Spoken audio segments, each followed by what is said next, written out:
tonight. There is a sacred trust between a country and its leader, between a president and the people he leads.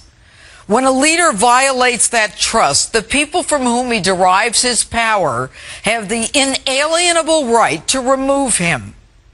You may agree or disagree with what I'm about to say. It's not meant to be political.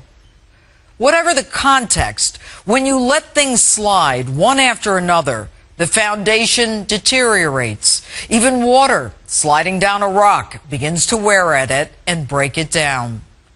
And like that rock, our very existence is in jeopardy. Barack Obama has put us in that jeopardy yet again. The latest, exchanging a man whose own platoon soldiers call a deserter, who voluntarily left his unit during combat, in itself a death-eligible crime, for 5 of the worst Taliban terrorists in Gitmo.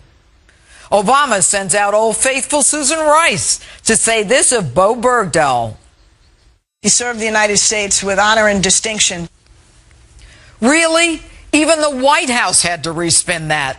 Now, Susan, isn't English your first language? Weren't you briefed on what to say? And not for nothing, don't you know that those Sunday morning talk shows are a danger zone for you? But then again, that despicable video lie got you moved up to National Security Advisor. And ironically, the reason for the trade? What we did was ensure that, as always, the United States doesn't leave a man or a woman on the battlefield. Pray tell, Susan, is it okay to leave some behind? The trade surprised even Congress. It comes with some surprise and dismay that the transfers went ahead with no consultation, totally not following the law. And that's a Democrat. Enter our president. We had a prisoner of war whose health had deteriorated, and we were deeply concerned about it, and we saw an opportunity, and we seized it, and I make no apologies for that. But when key senators didn't buy the ill excuse, a new narrative emerged. The Taliban would kill Bergdahl if you followed U.S. law and told Congress. Seriously? Mr. President, my sources tell me that you knew Bergdahl's location for months. Why didn't you send in SEAL Team 6? It would have made another great photo op. Why didn't you send in those drones? Could it be, Mr. President, he was your excuse to release 5 Taliban terrorists from Gitmo? Those 5 men, the worst of the worst. Some wanted by the UN for mass murders, killing thousands, Al-Qaeda connected. These are the guys who behead their enemies, including children. They hate America and everything we stand for. And you released them, knowing many returned to the battlefield because Arab country Qatar assured you that they do not pose a threat to us? And you're good with that? You buy it? You think 12 years in Gitmo has softened their resolve to kill us? Mr. President, you didn't just release them. You unleashed them. And you alone will be responsible for the hell that will be unleashed on us. You have teed us up for death and destruction. And don't give me this hogwash that they're prisoners of war who have to be freed when we leave Afghanistan. They are not prisoners of war. The Taliban is not a country.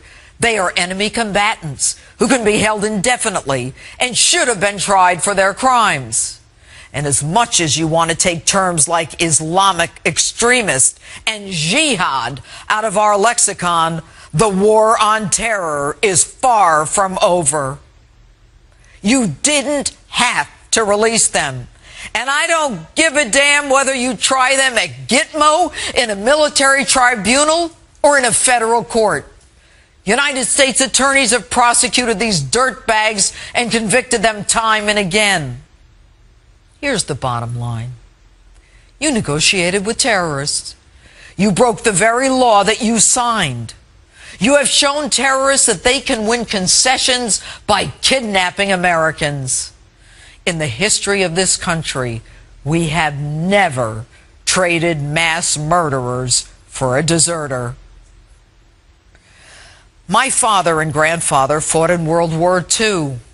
Ironically, you go to Normandy 70 years later, where my grandfather was injured, and make like you respect the military. You call yourself a commander-in-chief. But what commander-in-chief doesn't support a surge but sends in 40,000 troops anyway? What commander-in-chief reduces benefits to those in the military, closes the Veterans War Memorial, reduces the Army to pre-World War II levels, knowingly allows veterans to die in our hospitals, while replenishing the enemy in a time of war? Mr. President, you are destroying this country.